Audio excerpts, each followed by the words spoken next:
What's up, guys? JJ Fade 23 here. Uh, Happy Memorial Day to everyone. I'm just gonna go over a quick. I want to go make a quick video about how I like to find swing trades, guys. Everybody in trading, it's amazing to me how many people do different things. I always thought like once I learned as much as I could about trading, I would see like, oh, this is why this guy's so good because he knows all this stuff. Oh, this is why that guy's so good. But then the more traders you talk to, it's literally mind blowing how many different indicators and just setups and like it's insane. Then you wonder why. How does trading work at all? Sometimes I think like, how does this work at all when I'm doing my technical analysis on a chart? This other guy's doing a technical analysis on a chart. The things he sees and what I'm looking at sometimes is night and day.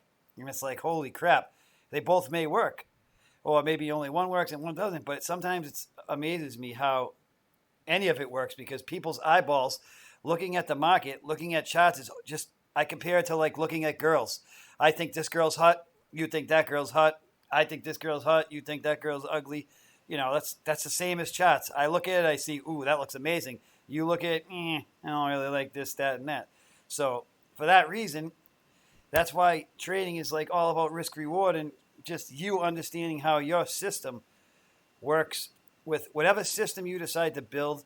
You have to like I don't care what EMAs you use, as long as you know how the EMAs you use work in your system, or whatever other indicators you use. So it's not about who has a better system. I don't think it's about who knows how to use their system best. Really. Anyway, so when it comes to swings, I don't really use much scans. Honestly, I used to scan on Finviz a lot. Then I just find a bunch of random stocks, blah, blah, blah, blah, blah. So now what I do is, for the past like year, and it works great for me. Number one, when I'm swinging, I want to be swinging in the direction that I believe SPY will go. So like say these past couple months, I've been saying in the room, I love the way SPY's weekly EMAs are, the patterns, inverse head and shoulders, cup and handles on a bigger time frame. Like I don't think SPY's going back down. So I'm looking for longs. Now, not only that, I don't want to be longing weak sectors. So how I find my swings is very easy. I go to sectorspdr.com. I go right down here to view full sector tracker. And then obviously if I'm swinging, I don't really care about 1 day. I don't really care about 5 days. I'm looking mostly for 1 month and 3 month, right? So 1 month, what do? As you can see, communication services really well. Technology. So basically, I'd only want to be looking for swings in communication services, consumer discretionary, or technology. And then all I do is go, boom, go through here. Go to all these charts on Thinkorswim. I just go through, there's not that many here. 2 little pages worth. I check out all their charts. Are they doing a setup that I like for a swing? If they are in the middle of a possible setup, I'll set price alerts, or maybe I'll keep them on watch on my charts. Or mostly I just set a lot of price alerts on DAS, like close to areas, So once I locate stocks with good setups on this, but that's all I do. I just go through. I go to match. I go to Thinkorswim, MTCH, and I'm like, all right, what do we got here? All right, MTCH. Oh, the EMAs have crossed over. Did it break this downtrend? Do your thing, whatever your setups are. All right, so that's stuff in that. Maybe this is curling off my daily EMAs. Well, that's the 4-hour chart, but basically whatever your setup is, whatever your setups are, this is in a squeeze, bearish momentum decreasing, could rip off these EMAs and break this downtrend. Whatever your setups are. I'm not going to talk about swing setups here, but I'm talking about finding swing setups. That's my favorite way to do it, Go through all these, look at the charts.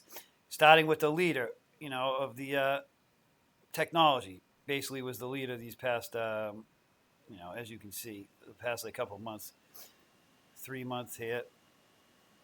Tech just killing it, obviously. So some people may think, well, if it's already been ripping for 3 months, how are you going to find swing setups? Well, you can find a lot. I don't know about you guys, but there's been some amazing high and tight flags off like the 8 EMA and 10 EMA. I don't really care which one you use. I prefer the 8 on the daily chart, but we've had some amazing flag setups off the 8.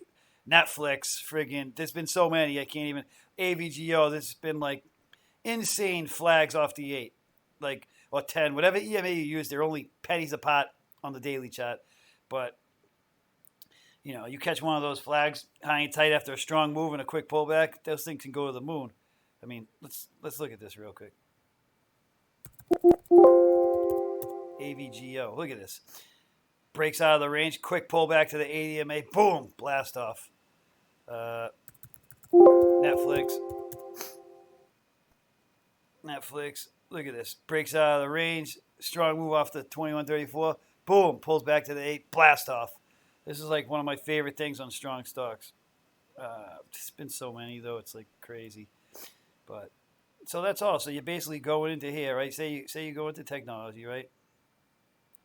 Let's look at like, oh, okay, AMD, right? Everybody knows that thing's been ripping, right? So AMD, let's see here. AMD.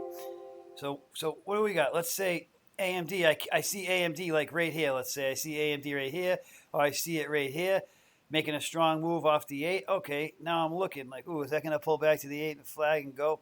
You know, and so I set price alerts, or if it's really close, I keep it on watch. And guys, the other thing I want to say, I usually don't just, well, I do sometimes just buy it when it gets close to the 8 on the daily chart and just use like a little bit of a wide stop. But I like when it lines up with other things too, you know, pivots, or like maybe you get a lower time frame setup, you know.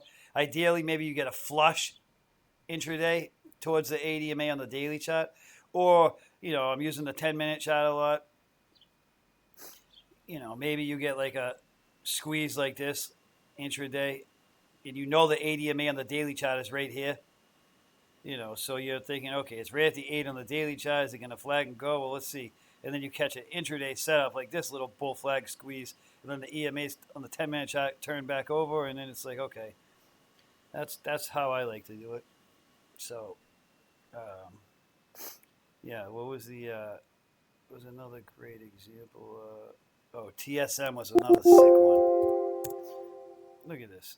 So look, I'm just going to go over this real quick. Look at this.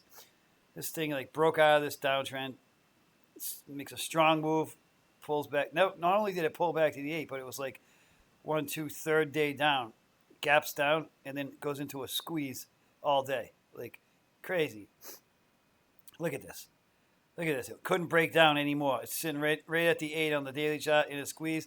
The 10-minute EMA's cross over, and it goes blast off. Just, you know, these are what I'm looking for on swings all the time. I'm looking for the left, using sector to find the sector SPDR to find the setups, and then Thinkorswim, I'm waiting for my setups that I trade. I only trade about 1, 2, 3, maybe 3, about 3 or 4 swings trade setups is all I trade. And guys, if it's not doing exactly what I want to see, one of my setups that I know, that I follow, that I screenshot, that I backtest, I'm not trading it. I don't care if it just like does something a little different. Maybe it like gaps up and now it's like a gap and go, but it's extended off the 8. I don't trade that shit. I trade exactly what I fucking want to see.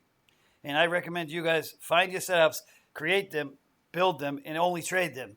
Don't trade all types of random shit. The more stuff you're looking for in the stock market, the less stuff you're going to find. You need to narrow down what you're looking for to only a few things so you don't miss everything. If you're looking for the same couple things over and over again, they're easy to find. If you're just looking at everything and you don't really know what you're looking for, how are you going to find it? Right? Philosophizing over here.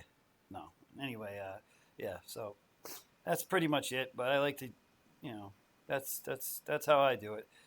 You know, it's hard to make scans for certain setups, and you know, you can find strong stocks with scans, but I like to just use the sector. I don't know. Plus, I just like going through charts. I like going through all the charts, looking to see what's going on. I feel in touch with the stock market when I do that, instead of just using a scan that shows me the same thing over and over again. I used to do that for squeezes, like go through like hundreds of charts that were in squeezes, just find a whole bunch of random companies that were in squeezes, and I'm like, this sucks. Half of them fail. Anyway, you get the message. All right. Thanks again, guys. Later.